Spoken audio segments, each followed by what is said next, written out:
The Life of Nikias by Plutarch. If you are returning to the Classic Masterworks channel, welcome back. If you are new, please don't forget to like and subscribe and hit the bell notification so that you will be made aware of our latest content. And now, on with the story.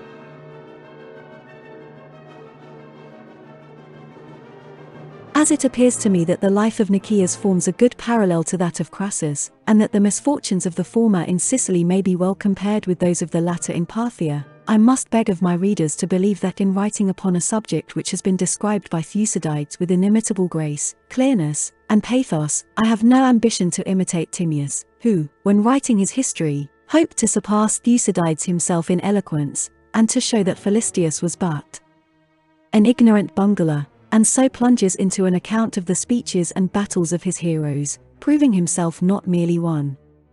who toils on foot afar behind the Lydian car, as Pindar has it, but altogether unfit for the office of historian, and, in the words of Diphilus, dull-witted, with Sicilian fat for brains. He often seeks to shelter himself behind the opinions of Xenarchus, as when he tells us that the Athenians thought it a bad omen that the general whose name was Victory refused to command the expedition to Sicily, and when he says that by the mutilation of the Hennas the gods signified that the Athenians would suffer their chief disasters at the hands of Hermocrates the son of Hermon, or, again, when he observes that Pericles might be expected to take the side of the Syracusans because of Proserpine, the daughter of Demeter, who gave him the dog Cerberus, and to be angry with the Athenians because they protected the people of Egesta, who were descended from the Trojans, whereas he had been wronged by Laomedon, king of Troy, and had destroyed that city. Timaeus was probably led to write this sort of nonsense by the same critical literary spirit which led him to correct the style of Philistus, and to find fault with that of Aristotle and Plato. My own opinion is that to pay too much attention to mere style and to endeavor to surpass that of other writers, is both trifling and pedantic, while any attempt to reproduce that of the unapproachable masterpieces of antiquity springs from a want of power to appreciate their real value. With regard, then, to the actions of Nikias described by Thucydides and Philistus, more especially those which illustrate his true character, having been performed under the stress of terrible disasters, I shall briefly recapitulate them, lest I be thought a careless biographer, adding to them whatever scattered notices I have been able to collect from the writings of other historians and from public documents and inscriptions, and of these latter I shall quote only those which enable us to judge what manner of man he was. The first thing to be noted in describing Nikias is the saying of Aristotle, that there had been in Athens 3 citizens of great ability and patriotism, namely, Nikias, the son of Niceratus, Thucydides, the son of Milesias, and Theramenes, the son of Hagnon, though the latter was not equal to the two former, but was reproached with being a foreigner from the island of Chios, and, also, because he was not a stable politician but always inclined to change sides, he was nicknamed Kothornos, which means a large boot which will fit either leg. Of these 3 statesmen the eldest was Thucydides, who was the leader of the conservative opposition to Pericles, while Nikias, who was a younger man, rose to a certain eminence during the life of Pericles, as he acted as his colleague in the command of a military force, and also filled the office of archon. On the death of Pericles, Nikias at once became the foremost man in Athens, chiefly by the favor of the rich and noble, who wished to make use of him to check the plebeian insolence of Cleon, yet Nikias had the goodwill of the common people, and they were eager to further his interests. Cleon, indeed, became very powerful by caressing the people and giving them opportunities for earning money from the state, but in spite of this, many of the lower classes whose favor he especially strove to obtain, became disgusted with his greed and insolence, and preferred to attach themselves to Nikias. Indeed, there was nothing harsh or overbearing in the pride of Nikias, which arose chiefly from his fear of being thought to be currying favor with the people. By nature he was downhearted and prone to despair, but in war these qualities were concealed by his invariable success in whatever enterprise he undertook, while in political life his retiring manner and his dread of the vulgar demagogues, by whom he was easily put out of countenance, added to his popularity, for the people fear those who treat them with haughtiness, and favor those who respect and fear them. The reason of this is that the greatest honor which the populace can receive from a great man is not to be treated with contempt by him. Pericles, indeed, used to govern Athens by sheer force of character and eloquence, and required no tricks of manner or plausible speeches to gain him credit with the populace, but Nikias had no natural gifts of this sort, and owed his position merely to his wealth. As he could not vie with Cleon in the versatile and humorous power of speech by which the latter swayed the Athenian masses, he endeavored to gain the favor of the people by supplying choruses for the public dramatic performances and instituting athletic sports on a scale of lavish expenditure which never before had been equaled by any citizen. The statue of Pallas, erected by him in the Acropolis, is standing at this day, although it has lost the gold with which it was formerly adorned, and also the building which supports the choragic tripods in the temple of Dionysus, for he often gained a victory when courageous, and never was vanquished. It is said that once during the performance of a play at his expense, a slave of his appeared upon the stage habited as Dionysus, a tall and handsome youth, and still beardless. The Athenians were charmed with his appearance, and applauded for a long time, at the end of which Nikias rose and said that he did not think it right that one whose body was thus consecrated to a god should be a slave, and consequently he gave him his freedom. Tradition also tells us how magnificently and decorously he arranged the procession at Delos. In former times the choruses sent by the cities of Ionia to sing to the glory of the god used to sail up to the island in a disorderly fashion, and were at once met by a rude mob, who called upon them to sing, so that they disembarked in a hurry, huddling on their garlands and robes with unseemly haste and confusion. Nikias disembarked with his chorus upon the little island of Rhenia close by, with all their vestments and holy things, and then during the night bridged the strait, which is very narrow, with a bridge of boats which he had made at Athens expressly, which was beautifully ornamented with gilding and rich tapestry. Next morning at daybreak, he led the procession to the god over this bridge, with his chorus very richly dressed, and singing as they passed over the strait. After the sacrifice, the public games, and the banquet, he set up the brazen palm tree as an offering to the god, and also set apart an estate which he had bought for 10,000 drachmas, as sacred to the god. With the revenues of this land the people of Delos were to offer sacrifice and to provide themselves with a feast, and were to pray the gods to bestow blessings on Nikias. All these injunctions to the people of Delos were inscribed upon a pillar which he left there to guard his bequest. The palm tree was afterwards overturned by a high wind, and in its fall destroyed the great statue which had been set up by the people of Naxos. These acts of Nikias may have been prompted by ambition and desire for display, but when viewed in connection with his superstitious character they seem more probably to have been the outcome of his devotional feelings, for we are told by Thucydides that he was one who stood greatly in awe of the gods, and was wholly devoted to religion. In one of the dialogues of Pasiphae, we read that he offered sacrifice daily, and that he kept a soothsayer in his house, whom he pretended to consult upon affairs of state, but really sought his advice about his own private concerns, especially about his silver mines. He had extensive mines at Laurium, the working of which afforded him very large profits, but yet was attended with great risks. He maintained a large body of slaves at the works, and most of his property consisted of the silver produced by them. For this reason he was surrounded by hangers-on, and persons who endeavored to obtain a share of his wealth, and he gave money to all alike, both to those who might do him harm, and to those who really deserved his liberality, for he gave to bad men through fear, and to good men through good nature. We may find proof of this in the writings of the comic poets. Teleclides, speaking of some informer, says, Pericles a mina gave him, fearing he might say Pericles himself was born in a suspicious way, and Nikias 5 minas gave. Now, what his reasons were I know full well, but will not tell, for his a trusty fear. Eupolis, too, in his comedy of Maricas has a scene where an informer meets with a poor man who is no politician, and says, A. Say where you last with Nikias did meet. B. Never. Save once I saw him in the street. A. He owns he saw him.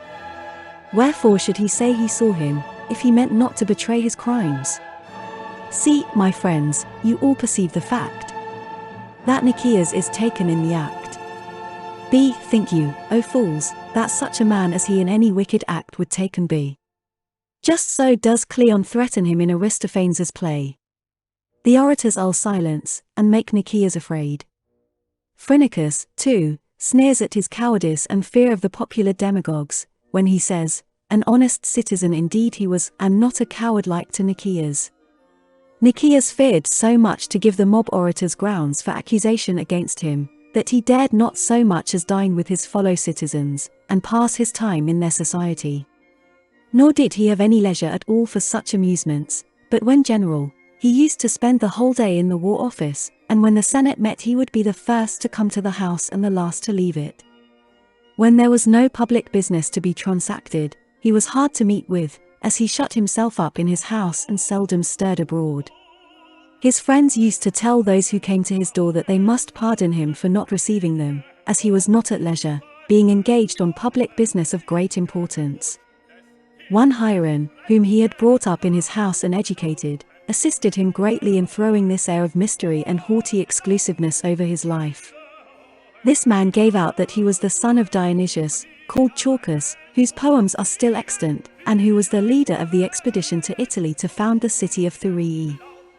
Hiero used to keep Nikias supplied with prophetic responses from the soothsayers, and gave out to the Athenians that Nikias was toiling night and day on their behalf, saying that when he was in his bath or at his dinner he was constantly being interrupted by some important public business or other, so that, said he, his night's rest is broken by his labors, and his private affairs are neglected through his devotion to those of the public. He has injured his health, and besides losing his fortune, has been deserted by many of his friends on account of his not being able to entertain them and make himself agreeable to them, while other men find in politics a means of obtaining both friends and fortune, at the expense of the state. In very truth the life of Nikias was such that he might well apply to himself the words of Agamemnon.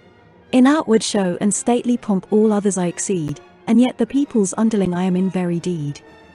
Perceiving that the Athenian people were willing enough to make use of the talents of men of ability, and yet ever viewed them with suspicion and checked them when in full career, as we may learn from their condemnation of Pericles, their banishment of Damon by ostracism, and their mistrust of Antiphon the Rhamnusian, and especially in their treatment of Parches the conqueror of Lesbos, who while his conduct as general was being inquired into, stabbed himself in the open court. Perceiving this,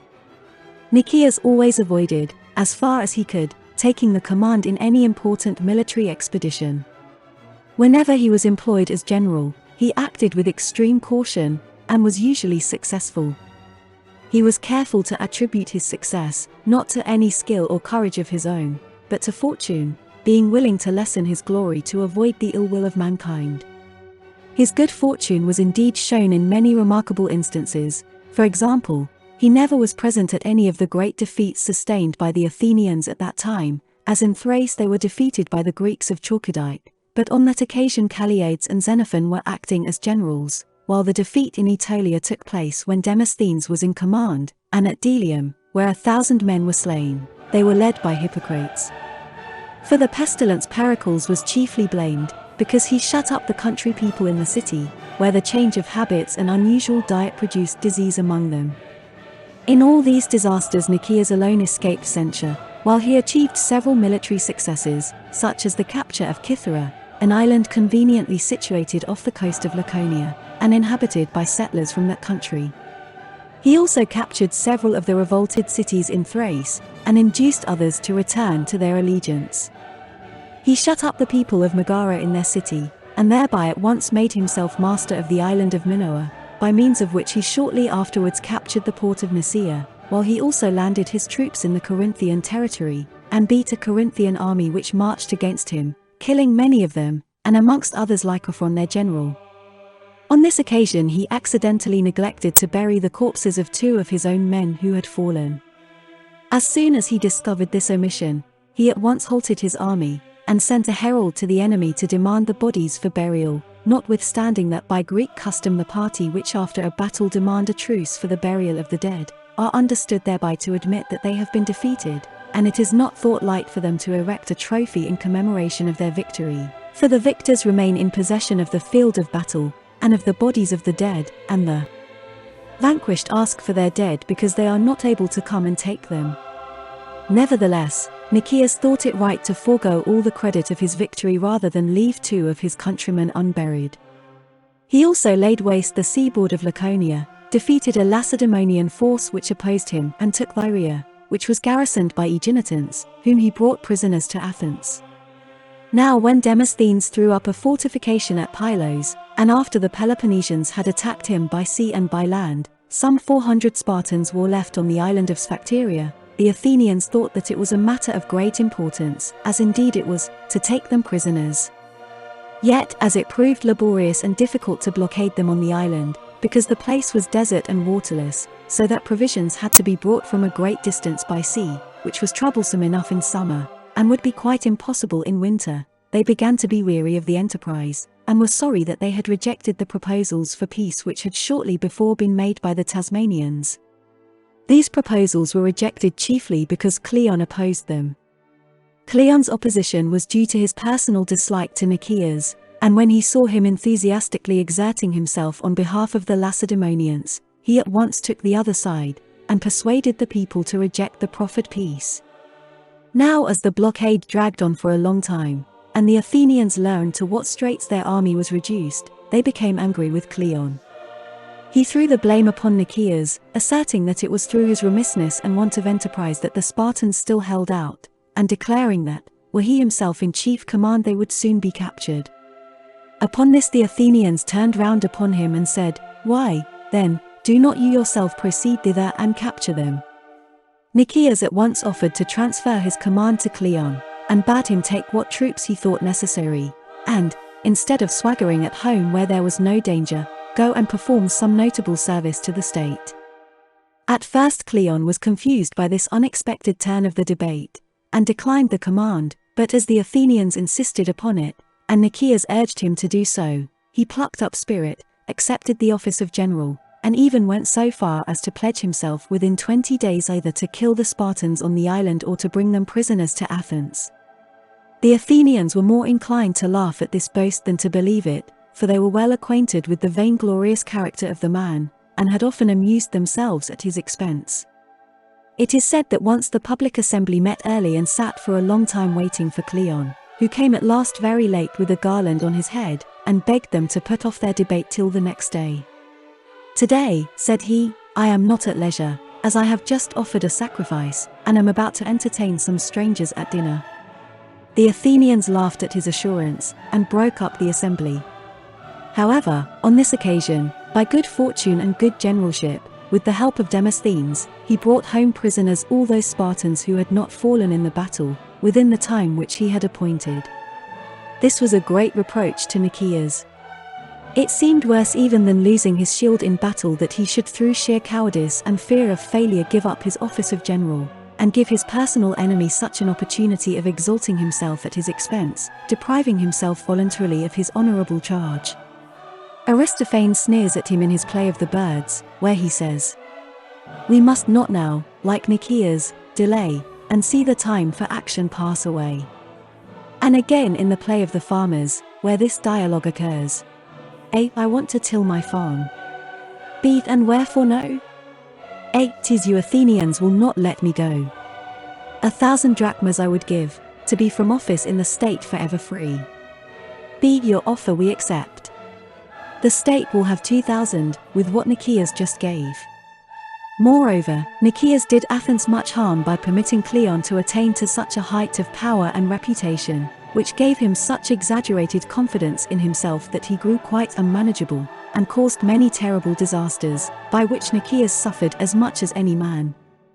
Cleon also was the first to break through the decorum observed by former public speakers, by shouting, throwing back his cloak, slapping his thigh, and walking up and down while speaking, which led to the total disregard of decency and good manners among public speakers, and eventually was the ruin of the state. About this time Alcibiades began to gain credit in Athens as a public speaker, less licentious than Cleon, and like the soil of Egypt described by Homer, which bears a mingled crop of good and bad alike. Thus Alcibiades, with immense powers both for good and evil, produced great changes in the affairs of Athens.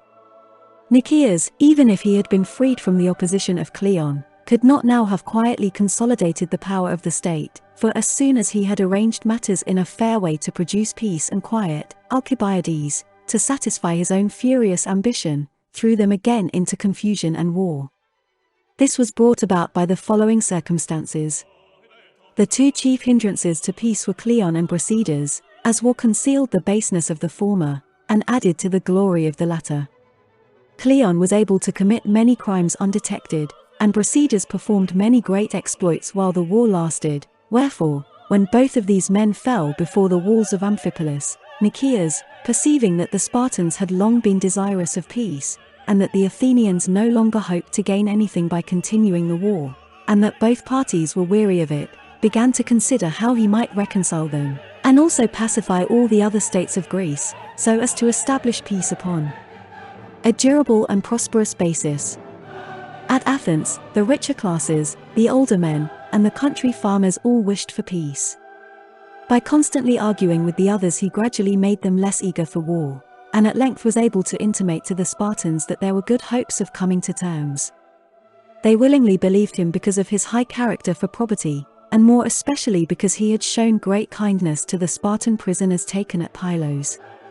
A truce for 1 year had already been arranged between them, and during this they conversed freely with one another, and, enjoying a life of leisure and freedom from the restraints and alarms of war, began to long for an unbroken period of peace, and to sing, "My spear the spider's home shall be," remembering with pleasure the proverb that in time of peace men are awakened, not by trumpets, but by crowing cocks. They railed at those who said that it was fated that the war should last thrice 9 years, and, having thus accustomed themselves to discuss the whole question, they proceeded to make peace, and thought that now they were indeed free from all their troubles. The name of Nikias was now in every man's mouth, and he was called the favourite of heaven, and the man chosen by the gods for his piety to confer the greatest of blessings upon the Greeks. For they regarded the peace as the work of Nikias, just as the war had been the work of Pericles. The latter, they thought, for no adequate reasons, had involved the Greeks in the greatest miseries, while the former had relieved them of their troubles by persuading them to become friends. For this reason this peace is to this day called the Peace of Nicias. The terms of the peace were that each party should restore the cities and territory which it had taken, and that it should be determined by lot which side should restore its conquests first. We are told by Theophrastus that Nikias, by means of bribery, arranged that the lot should fall upon the Lacedaemonians to make restitution first. When, however, the Corinthians and Boeotians, dissatisfied with the whole transaction, seemed likely by their complaints and menaces to rekindle the war, Nikias induced Athens and Sparta to confirm the peace by entering upon an alliance, which enabled them to deal with the malcontents with more authority, and give them more confidence in one another. All these transactions greatly displeased Alcibiades, who was naturally disinclined to peace, and who hated the Lacedaemonians because they paid their court to Nikias and disregarded him. For this reason, Alcibiades from the very outset opposed the peace, but ineffectually at first. When, however, he observed that the Lacedaemonians were no longer regarded with favour by the Athenians, and were thought to have wronged them by forming an alliance with the Boeotians, and not restoring to Athens up the cities of Panactus and Amphipolis, he seized the opportunity of exciting the people by exaggerated accounts of the misdeeds of the Lacedaemonians. Moreover, he prevailed upon the people of Argos to send ambassadors to Athens to conclude an alliance.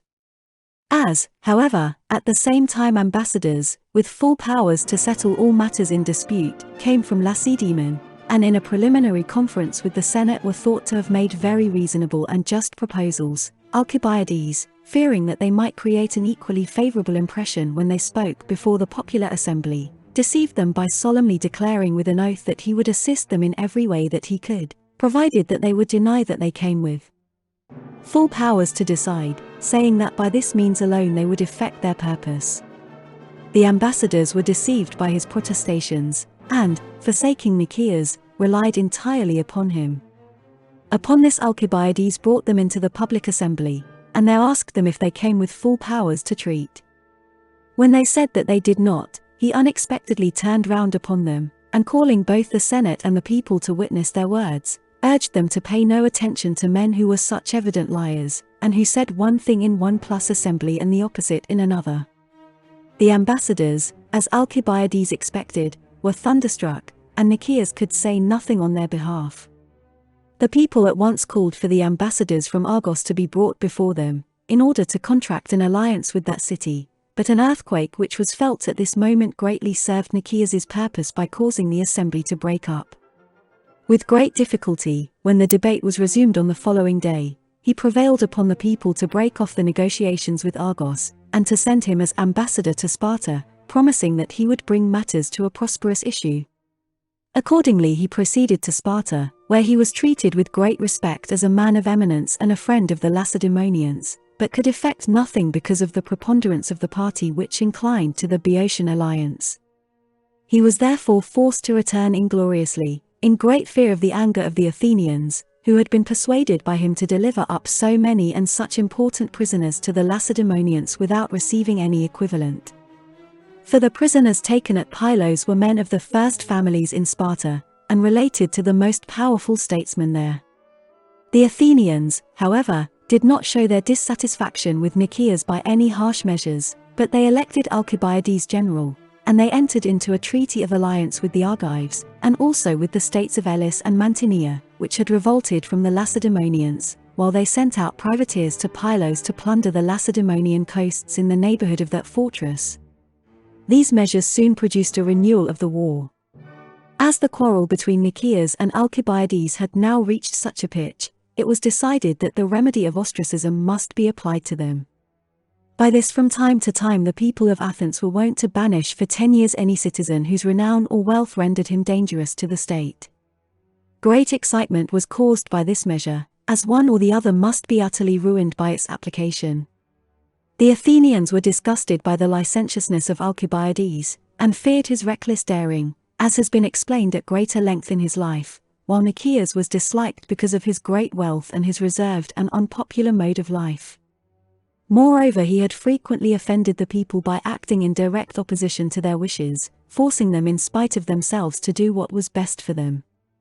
On the one side were arrayed the young men and those who wished for war, and on the other the older men and the party of peace, who would be sure to vote respectively, one for the banishment of Nikias, the other for that of Alcibiades. Now in revolutions bad men rise to fame, and it appears that the violence of these factions at Athens gave an opportunity for the lowest and basest citizens to gain reputation. Amongst these was one Hyperbolus, of the township of Pericles, a man of no ability or power, but who owed his elevation to sheer audacity, and whose influence was felt to be a disgrace to Athens. This man, who never dreamed that ostracism would be applied to him, as the pillory would have been more suitable to his deserts, openly showed his delight at the discord between Nikias and Alcibiades, and excited the people to deal severely with them, because he hoped that if one of them were to be banished, he might succeed to his place, and become a match for the one who was left behind. But the parties which supported Nikias and Alcibiades respectively made a secret compact with one another to suppress this villain, and so arranged matters that neither of their leaders, but Hyperbolus himself, was banished by ostracism for 10 years. This transaction delighted and amused the people for the moment, but they were afterwards grieved that they had abused this safeguard of their constitution by applying it to an unworthy object, as there was a kind of dignity about the punishment which they had inflicted. Ostracism in the case of men like Thucydides and Aristides was a punishment, but when applied to men like Hyperbolus, it became an honor and mark of distinction, as though his crimes had put him on a par with the leading spirits of the age. Plato, the comic poet, wrote of him, "Full worthy to be punished though he be, yet ostracism's not for such as he." The result was that no one was ever again ostracized at Athens, but Hyperbolus was the last, as Hipparchus of Calagus, who was some relation to the despot of that name, was the first. Thus the ways of fortune are inscrutable, and beyond our finding out. If Nikias had undergone the trial of ostracism with Alcibiades, he would either have driven him into banishment, and governed Athens well and wisely during his absence, or he would himself have left the city, and avoided the terrible disaster which ended his life, and would have continued to enjoy the reputation of being an excellent general. I am well aware that Theophrastus says that Hyperbolus was ostracized in consequence of a quarrel of Alcibiades with Phaeax and not with Nikias, but my account agrees with that given by the best historians. When ambassadors came to Athens from Egesta and Leontini, inviting the Athenians to commence a campaign in Sicily, Nikias opposed the project, but was overruled by Alcibiades and the war party. Before the assembly met to discuss the matter, men's heads were completely turned with vague hopes of conquest, so that the youths in the gymnasia, and the older men in their places of business or of recreation, did nothing but sketch the outline of the island of Sicily and of the adjacent seas and continents. They regarded Sicily not so much as a prize to be won, but as a stepping stone to greater conquests, meaning from it to attack Carthage, and make themselves masters of the Mediterranean Sea as far as the columns of Pericles. Public opinion being thus biased, Nikias could find few to help him in opposing the scheme. The rich feared lest they should be thought to wish to avoid the burden of fitting out ships and the other expensive duties which they would be called upon to fulfill, and disappointed him by remaining silent. Yet Nikias did not relax his exertions, but even after the Athenian people had given their vote for the war, and had elected him to the chief command, with Alcibiades and Lamachus for his colleagues, even then, on the next meeting of the assembly, he made a solemn appeal to them to desist, and at last accused Alcibiades of involving the city in a terrible war in a remote country merely to serve his own ambition and rapacity. However, he gained nothing by this speech, for the Athenians thought that he would be the best man to command the expedition because of his experience in war, and that his caution would serve as a salutary check upon the rashness of Alcibiades and the easy temper of Lamachus, so that, instead of dissuading them, his words rather confirmed them in their intention. For Demostratus, who of all the popular orators was the most eager promoter of the expedition, rose, and said that he would put an end to these excuses of Nikias, and he prevailed upon the people to pass a decree that the generals, both at home and in the field, should be invested with absolute irresponsible power. Yet it is said that the expedition met with great opposition from the priests, but Alcibiades found certain soothsayers devoted to his own interests, and quoted an ancient oracle which foretold that the Athenians should one day win great glory in Sicily. Special messengers also came from the shrine of Ammon, bringing an oracular response to the effect that the Athenians would take all the Syracusans. Those oracles which made against the project, people dared not mention, for fear of saying words of ill omen. Yet even the most obvious portents would not turn them from their purpose, such as the mutilation of all the Hermi, or statues of Hermes, in Athens, in a single night, except only one, which is called the Hermes of Andacides, which was erected by the tribe Aegis, and stands before the house in which Andacides lived at that time. A man likewise leaped upon the altar of the 12 gods, sat astride upon it, and in that posture mutilated himself with a sharp stone. At Delphi too there is a golden statue of Pallas Athene standing upon a brazen palm tree, an offering made by the city of Athens from the spoils taken in the Persian War. This was for many days pecked at by crows, who at last pecked off and cast upon the ground the golden fruit of the palm tree. This was said to be merely a fable invented by the people of Delphi, who were bribed by the Syracusans. Another oracle bade the Athenians bring to Athens the priestess of Athena at Clazomene, and accordingly they sent for her. Her name happened to be Hesychia, signifying repose, and this is probably what the oracle meant, that the Athenians had better remain quiet. The astronomer, Meton, who was appointed to some office in the army, either because of these adverse omens and prophecies, or because he was convinced that the expedition would miscarry, pretended to be mad and to set fire to his house. Some historians relate that he did not feign madness, but that he burned down his house one night, and next morning appeared in the marketplace in a miserable plight, and besought his countrymen that, in consideration of the misfortune which had befallen him, they would allow his son, who was about to sail for Sicily in command of a trireme, to remain at home. We are told that Socrates the philosopher was warned by one of the signs from heaven which he so often received that the expedition would be the ruin of the city. And many were filled with consternation at the time fixed for the departure of the armament. It was during the celebration of the Adunia, or mourning for the death of Adonis, and in all parts of the city were to be seen images of Adonis carried along with funeral rites, and women beating their breasts, so that those who were superstitious enough to notice such matters became alarmed for the fate of the armament, and foretold that it would start forth gloriously, but would wither untimely away. The conduct of Nikias in opposing the war when it was being deliberated upon, and his steadfastness of mind in not being dazzled by the hopes which were entertained of its success, or by the splendid position which it offered himself, deserves the utmost praise. But when, in spite of his exertions, he could not persuade the people to desist from the war, or to remove him from the office of general, into which he was as it were driven by main force, his excessive caution and slowness became very much out of place. His childish regrets, his looking back towards Athens, and his unreasonable delays disheartened his colleagues, and spoiled the effect of the expedition, which ought at once to have proceeded to act with vigor, and put its fortune to the test.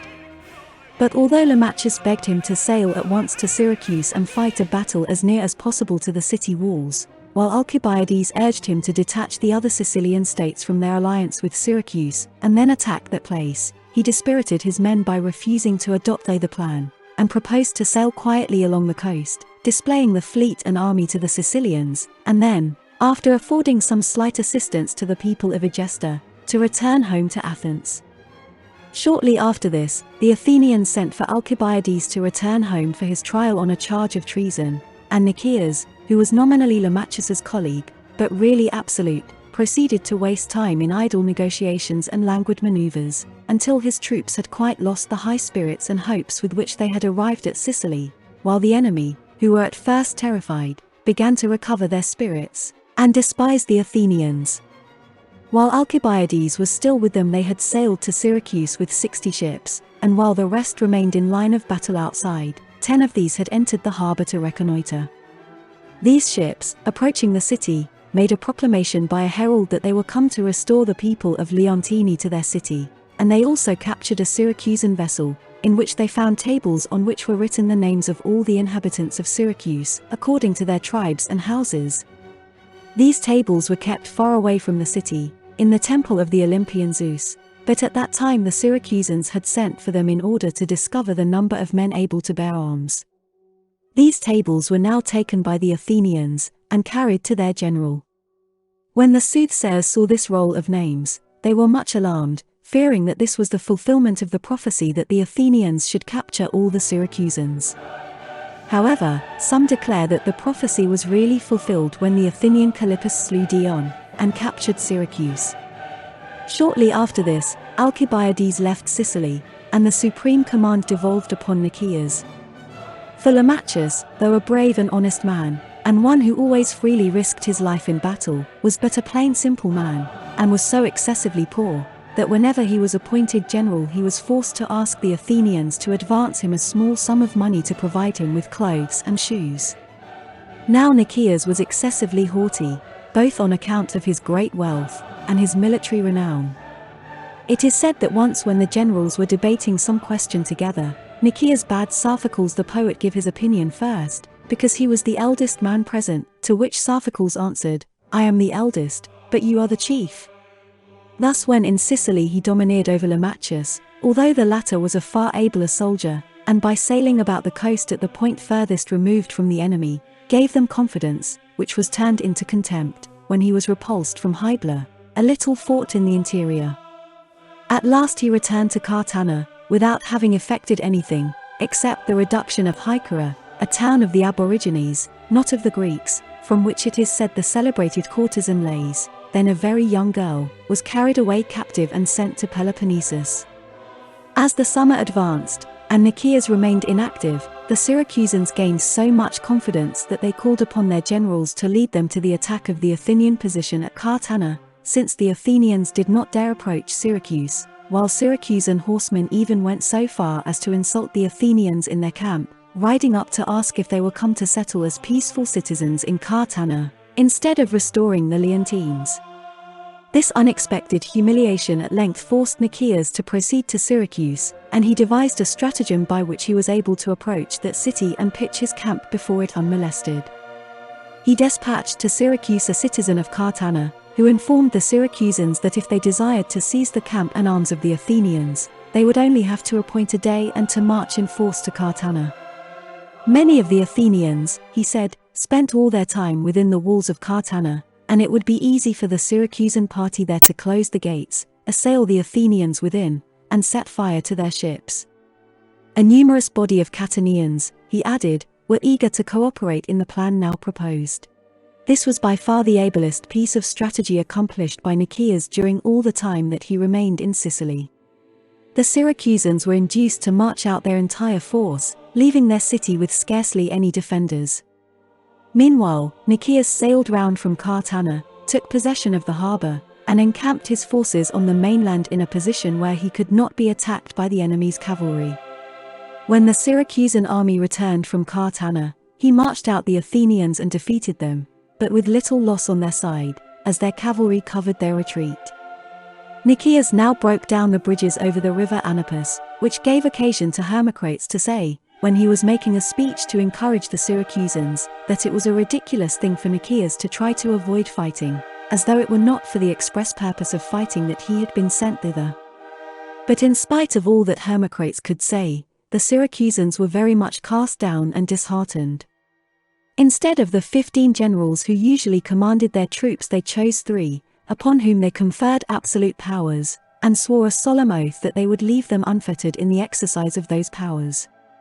The Athenians were very anxious to occupy the temple of Olympian Zeus, which was near their camp, and full of offerings of gold and silver. Nikias, however, purposely delayed the attack until a force was sent from Syracuse to defend the temple. He thought that if the soldiers did succeed in plundering it, the state would be none the better for it, and he himself would have to bear all the blame of sacrilege. Nikias made no use of his boasted victory, and after a short time drew off his forces to Naxos, where he passed the winter, expending an enormous sum of money for the maintenance of so large a force, and effecting little or nothing except the reduction of a few disorderly tribes in the interior. The Syracusans now took heart again, marched into the Catanian territory and laid it waste, and attempted to burn the camp of the Athenians. Upon this all men blamed Nikias for deliberating and taking precautions until the time for action was gone by. No one could find any fault with him when he was actually fighting, but though a bold and energetic man in action, he was slow to form plans and begin an enterprise. Thus when he did at length return to Syracuse, he managed the operation so swiftly and so skillfully that he disembarked his troops at Thapsus before the enemy were aware of his approach, took Epipoli by surprise, took prisoners 300 of the force of picked men who endeavored to recapture that fort, and routed the Syracusan cavalry, which had hitherto been supposed to be invincible. Moreover, what chiefly terrified the Sicilians, and seemed wonderful to all Greeks, was the speed with which he built a wall round Syracuse, a city quite as large as Athens itself, but one which is much more difficult to invest completely, because of the sea being so near to it, and the rough ground and marshes by which it is surrounded on the land side. Yet he all but succeeded in accomplishing this feat, although he was not in a condition of body to superintend such works personally, for he suffered greatly from a disease of the kidneys, to which we must attribute whatever was left undone by his army. For my own part, one feel great admiration for the diligence and skill of the general, and for the bravery of the soldiers, which enabled them to gain such successes. The poet Euripides, after their defeat and utter overthrow, wrote this elegy upon them. 8 times they beat the Syracusan host, before the gods themselves declared them lost. Indeed, they beat the Syracusans far more than 8 times, before the gods turned against the Athenians and dashed them to the ground when at the height of their pride. Nikias was present, in spite of his sufferings, at most of these actions, but when his disease grew worse, he was forced to stay in the camp with a small guard, while Lamachus took the command of the army, and fought a battle with the Syracusans, who were endeavoring to build a counter-wall which would obstruct the Athenians in building their wall of circumvallation. The Athenians were victorious, but followed up their success in such a disorderly manner that Lamachus was left alone and exposed to the attacks of the Syracusan cavalry. He at once challenged their leader, a brave man named Callimachus, to single combat, and both received and inflicted a mortal wound. His dead body and arms fell into the hands of the Syracusans, who at once charged up to the Athenian walls, where Nikias lay helpless. The extremity of the danger roused him, and he ordered his attendants to set fire to a quantity of timber which had been brought thither to construct military engines, and to some of the engines themselves. This desperate expedient checked the Syracusans, and saved Nikias and the Athenians, for the rest of the Syracusan forces on perceiving so great a body of flame returned in haste to their city. This affair left Nikias in sole command, and he had great hopes of taking the place, for many cities in Sicily had formed alliances with him, ships laden with corn kept arriving to supply his camp, and all began to be eager to be on his side, and to share in the fruits of his success. The Syracusans themselves sent to propose terms of peace, for they despaired of being able to defend their city any longer against him. At this time Gylippus too, a Lacedaemonian who was sent to assist them, heard during his voyage that they were completely enclosed and reduced to great straits, but held on his voyage notwithstanding, in order that even if, as he imagined, all Sicily had fallen into the hands of the Athenians, he might at any rate defend the Greek cities in Italy from sharing its fate. The air indeed was full of rumors that the Athenians were carrying all before them, and that the good fortune and skill of their general rendered him invincible. Even Nikias himself was so elated by his apparent good fortune, that he forgot his wonted prudence, and imagining from the secret intelligence which he had from his friends within Syracuse that it was on the point of surrender, neglected Gylippus altogether, and kept so bad a watch at the Straits of Messina with his fleet, that Gylippus managed to cross there and land in Sicily. Here he at once proceeded to gather an army together, but in a quarter of the island far away from Syracuse, so that the people of Syracuse knew nothing of his arrival. They even appointed a day for the public assembly to meet and discuss terms of surrender with Nikias, and were about to attend it, as they thought that it would be best for them to come to terms before the city was quite surrounded by the wall of the Athenians. There was now only a very small portion of this left to be finished, and all the materials for building it were collected on the spot. At this crisis there arrived at Syracuse Gongylus, a Corinthian, in one trireme. All crowded round him, to hear what news he brought. He informed them that Gylippus would soon come to their aid by land, and that other triremes besides his own were on their way by sea. This intelligence was scarcely believed, until it was confirmed by a message from Gylippus himself, bidding them march out and meet him. They now took courage and prepared for battle. Gylippus marched into the town, and at once led the Syracusans out to attack the Athenians. When Nikias had likewise brought his army out of their camp, Gylippus halted his men, and sent a herald to offer them an armistice for 5 days, on condition that they would collect their effects and withdraw from Sicily. Nikias disdained to answer this insulting message, but some of his soldiers jeeringly inquired whether the presence of one Spartan cloak and staff had all at once made the Syracusans so strong that they could despise the Athenians, who used to keep 300 such men, stronger than Gylippus and with longer hair, locked up in prison, and feared them so little that they delivered them up to the Lacedaemonians again. Timaeus says that the Sicilian Greeks despised Gylippus for his avaricious and contemptible character, and that when they first saw him, they ridiculed his long hair and Spartan cloak. Afterwards, however, he tells us that as soon as Gylippus appeared they flocked round him as small birds flock round an owl, and were eager to take service under him. This indeed is the more probable story, for they rallied round him, regarding his cloak and staff to be the symbols of the authority of Sparta. And not only Thucydides, but Philistus, a Syracusan citizen by birth, who was an eyewitness of the whole campaign, tells us that nothing could have been done without Gylippus. In the first battle after his arrival, the Athenians were victorious, and slew some few Syracusans, amongst whom was the Corinthian Gongylus, but on the following day Gylippus displayed the qualities of a true general.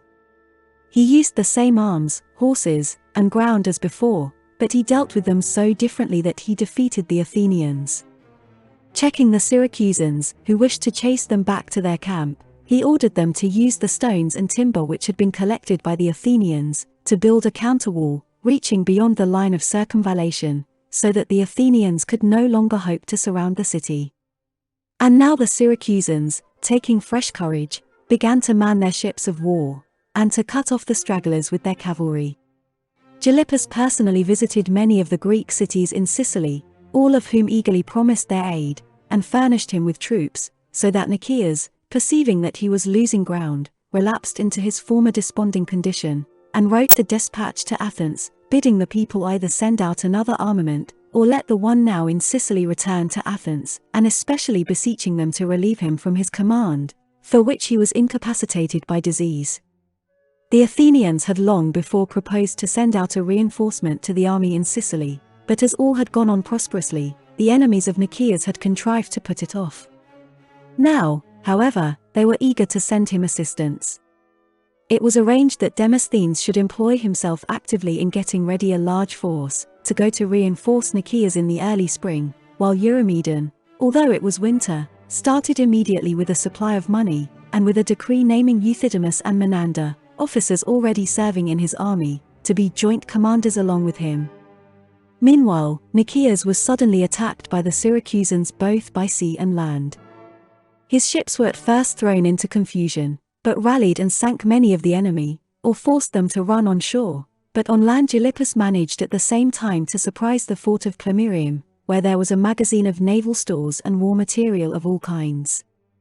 A considerable number of the garrison, also, were either slain or taken prisoners, but the most serious result was the stoppage of Nikias's supplies, which heretofore had been easily and quickly brought through the great harbour, while it remained in the hands of the Athenians, but which now could not reach his camp by sea without a convoy and a battle. Moreover, the Syracusan fleet had not been defeated by any superiority of force of the Athenians, but by the disorder into which it had been thrown by pursuing the enemy. They therefore determined to renew the conflict with better success. Nikias, on his part, was unwilling to fight a second time, thinking it was folly to fight with a diminished and disheartened force when he knew that Demosthenes was hurrying to his aid with a large and unbroken armament. However, Menander and Euthydemus, the newly elected generals, were eager to distinguish themselves by performing some brilliant action before the arrival of Demosthenes, and to eclipse the fame of Nikias himself. The pretext they used was the glory of Athens, which they said would be dishonored forever if they should now appear afraid to accept the Syracusans' offer of battle. The battle was fought, and the Athenian left wing, we are told by Thucydides, was utterly defeated by the skillful tactics of the Corinthian steersman Aristion. Many Athenians perished, and Nikias was greatly disheartened, for he had now proved unfortunate both when sole commander and when acting with colleagues. Matters were in this posture when Demosthenes was descried in the offing, approaching with a splendid armament which struck terror into the hearts of the enemy. His fleet consisted of 73 ships, on board of which were 5,000 heavy-armed troops, and 3,000 javelin men, archers, and slingers. The glittering arms of the troops, the flaunting banners of the ships of war, and the music of the flutes to which the rowers kept time with their oars, made a gallant display, which delighted the Athenians as much as it depressed the Syracusans.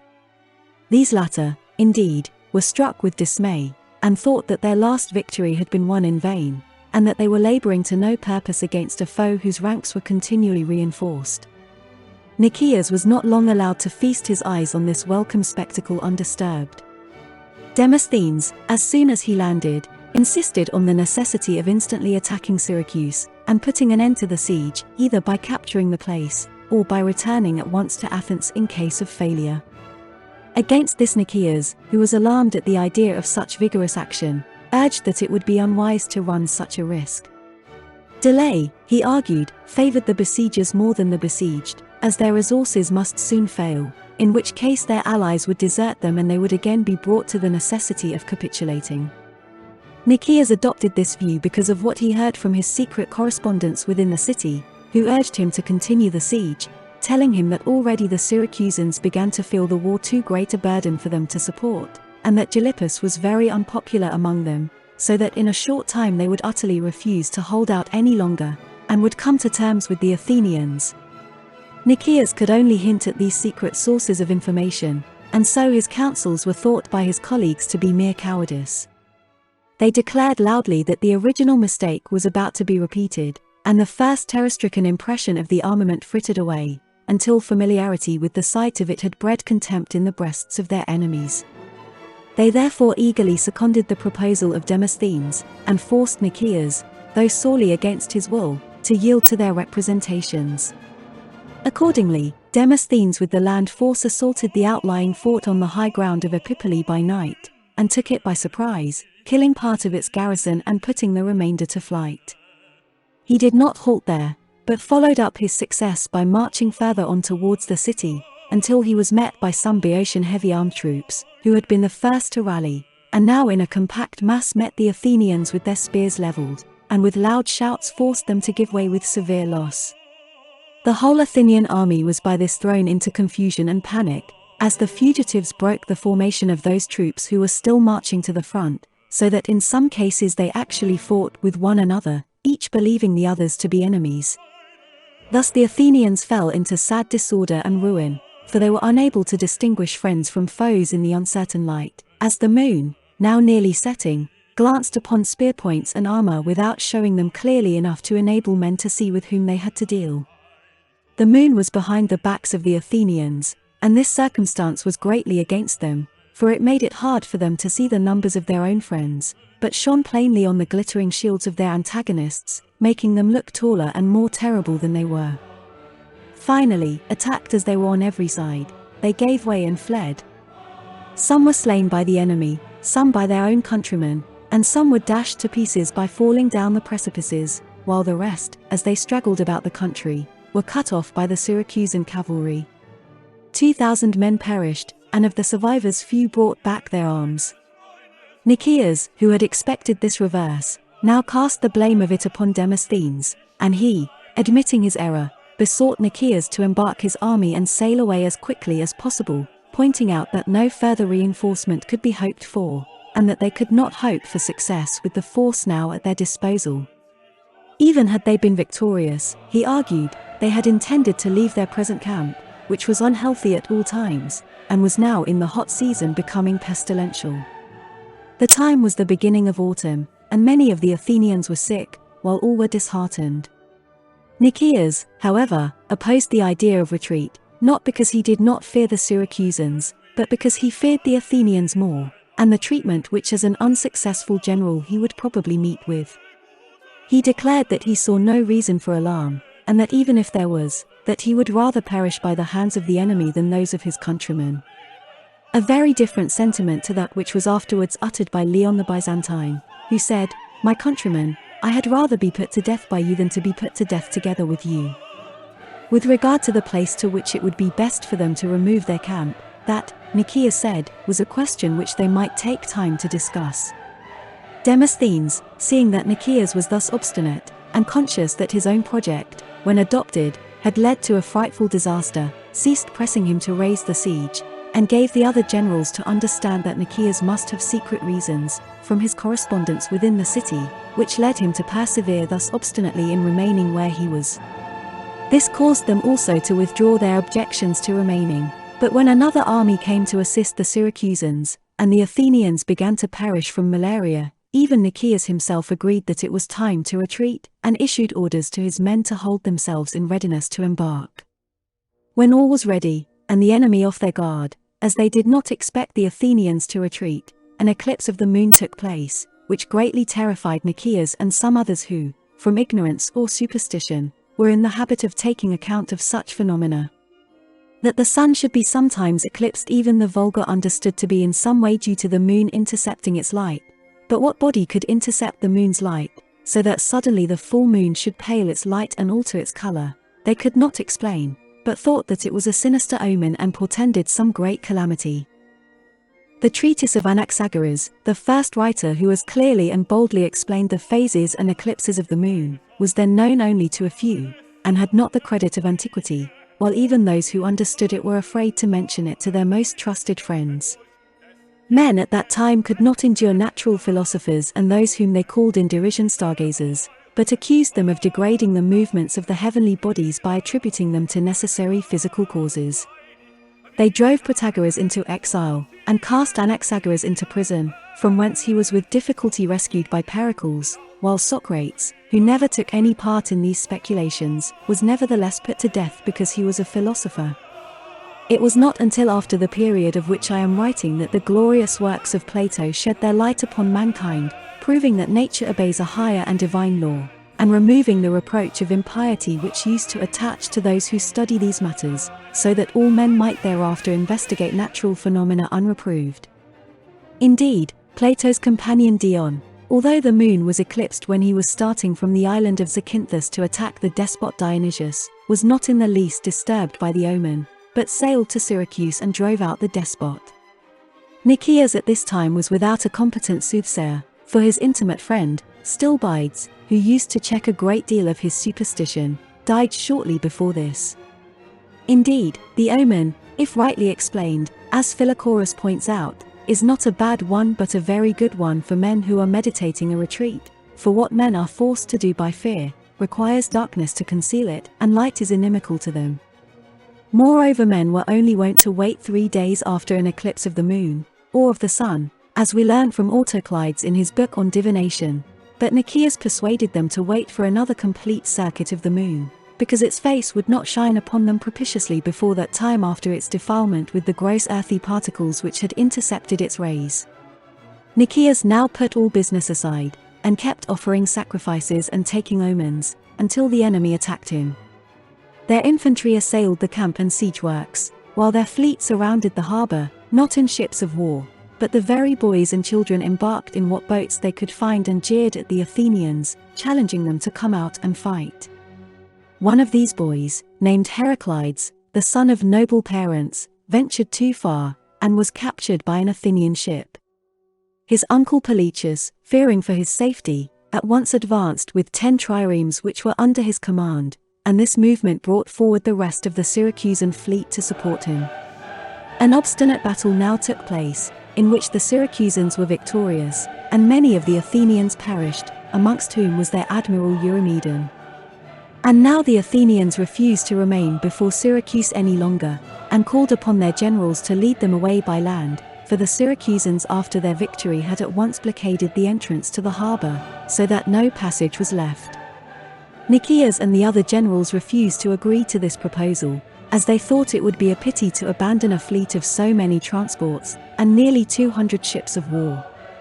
They placed the flower of the land force on board the ships, with the best of the slingers and darters, and manned 110 triremes, for they had not sufficient oars for a larger number. Nikias now abandoned the great camp and walls of investment, which reached as far as the temple of Pericles, and drew the army up on the beach as spectators of the battle. Thus the Syracusan priests and generals were able for the first time since the siege began to sacrifice to Pericles, as they were wont to do, while the people were manning their fleet. The Syracusan soothsayers promised them the victory if they awaited attack and did not begin the attack, for Pericles himself never struck the first blow, but always waited for his enemies to attack him. The sea fight which now took place was the fiercest and most obstinately contested of all those which took place throughout the war, and its varying fortunes were shared with agonizing interest by the Athenian army and the citizens on the walls of Syracuse, who were able from their respective positions to overlook the whole battle and watch the maneuvers of each ship. The Athenians were placed at a great disadvantage by having all their ships collected into one mass, where they were attacked from all sides by the lighter and more manageable vessels of the enemy. The Syracusans also used stones as missiles, which strike with equal effect, however they are thrown, while the Athenians replied with volleys of arrows and javelins, whose aim was often spoiled by the motion of the vessels, and which are useless unless they fly with the point foremost. All these details had been foreseen and taught to the Syracusans by Ariston the Corinthian steersman, who fell in the moment of victory. The Athenians were finally routed and driven ashore with great slaughter, and their retreat by sea completely cut off. Knowing how difficult it would be to make their way to any place of safety by land, they allowed themselves to be so paralyzed by despair, that they let the Syracusans tow away their ships as prizes, without making an effort to save them, and actually neglected to ask for a truce for the burial of their dead.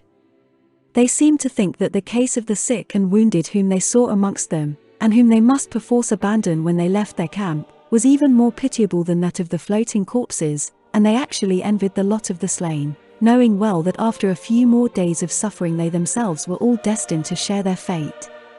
They were all eager to depart during the night which followed this disastrous day, but Gylippus, perceiving that the people of Syracuse were so given up to feasting and merrymaking, celebrating both their victory and the festival of their national hero Pericles, to whom the day was sacred, that they could not be either forced or persuaded into attempting to harass the enemy's retreat, sent some of those men who had formerly been in correspondence with Nikias to tell him not to attempt to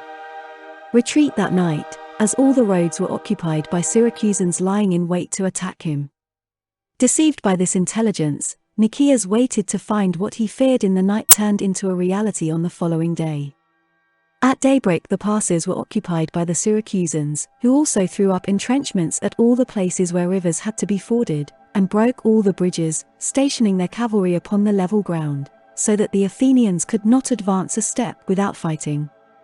The Athenians remained for all that day and the following night in their camp, and then set out, with such weeping and lamentation that it seemed rather as if they were leaving their native country than a hostile one, so distressed were they to see the miseries of their friends and relatives, and of the sick and wounded who were unable to accompany their march and had to be left to their fate, while they themselves had a presentiment that their present sufferings were nothing in comparison with those which awaited them. Among all these piteous sights, Nikias himself offered a glorious example.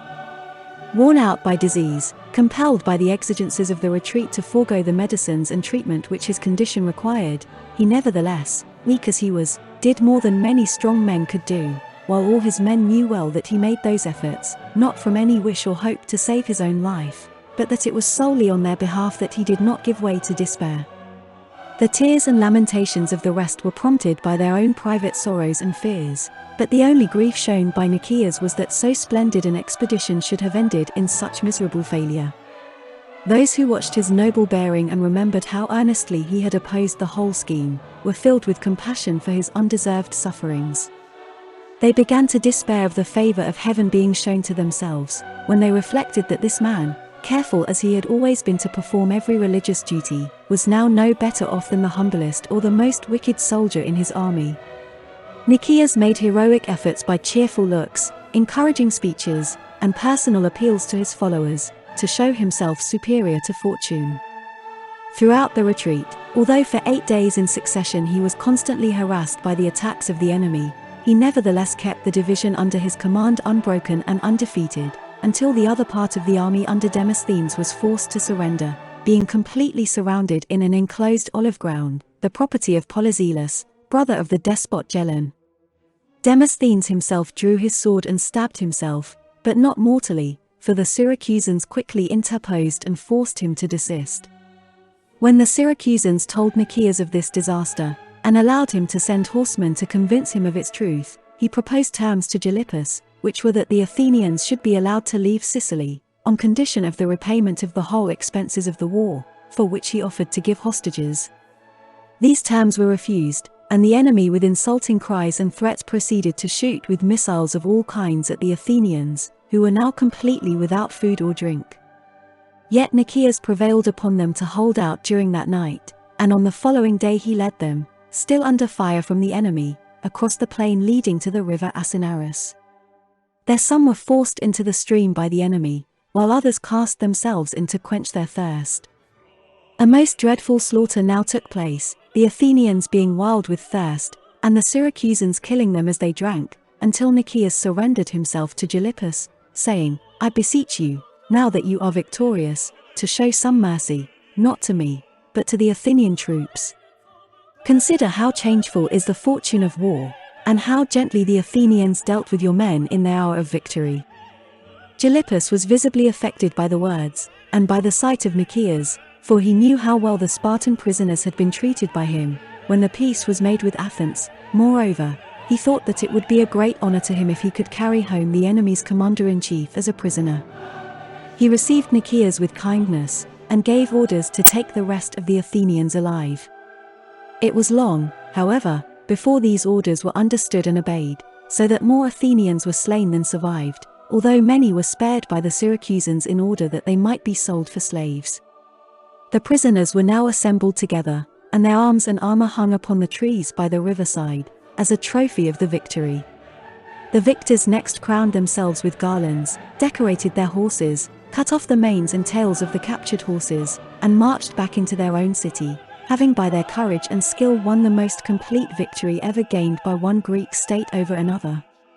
At a public assembly of the Syracusans and their allies which was shortly afterwards held, the orator Pericles proposed that the day on which Nikias was taken should be kept as a festival forever, upon which no work should be done, and sacrifice should be offered to the gods, and that the feast should be called the Asinaria, from the name of the river where the victory was won.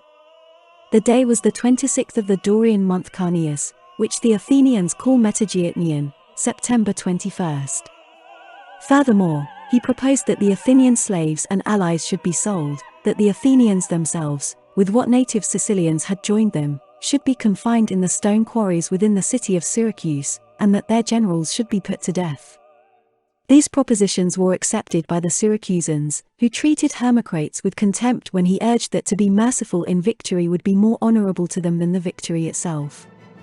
Gylippus too, when he begged that he might carry the Athenian generals alive to Sparta, was shamefully insulted by the excited Syracusans, who had long disliked the irritating Spartan airs of superiority natural to Gylippus, and now, flushed with victory, no longer cared to conceal their feelings.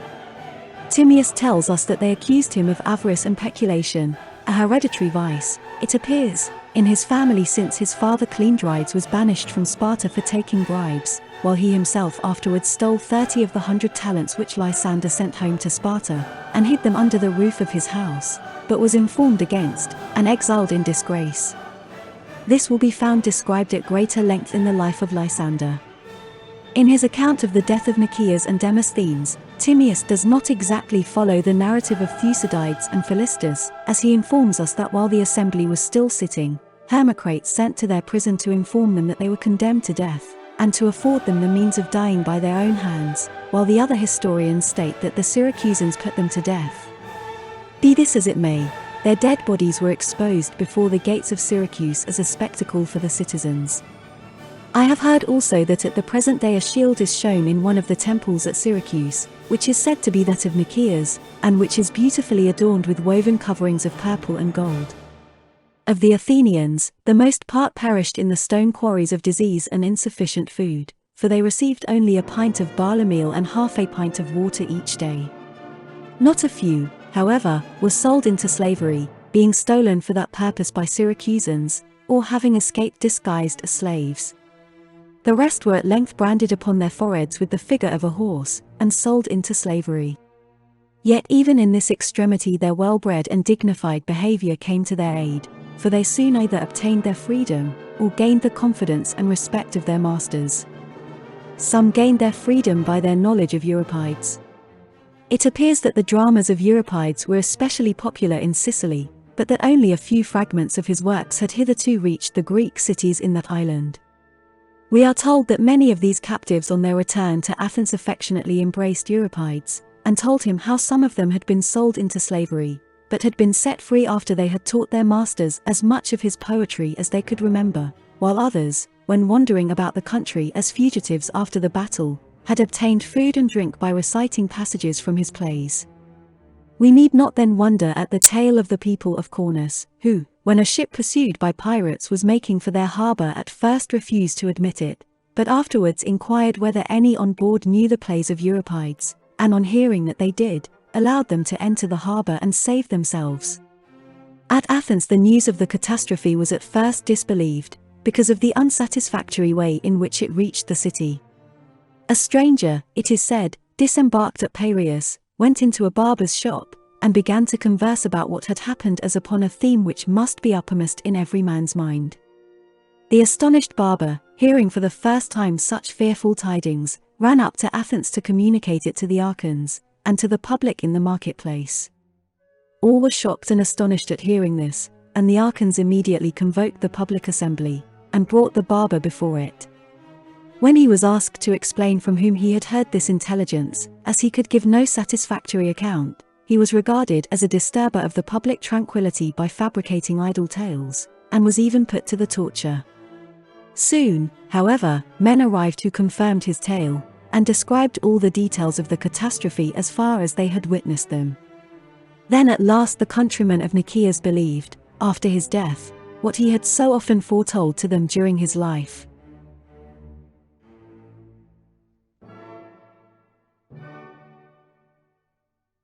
Thank you for watching. We hope you have enjoyed The Life of Nikias by Plutarch.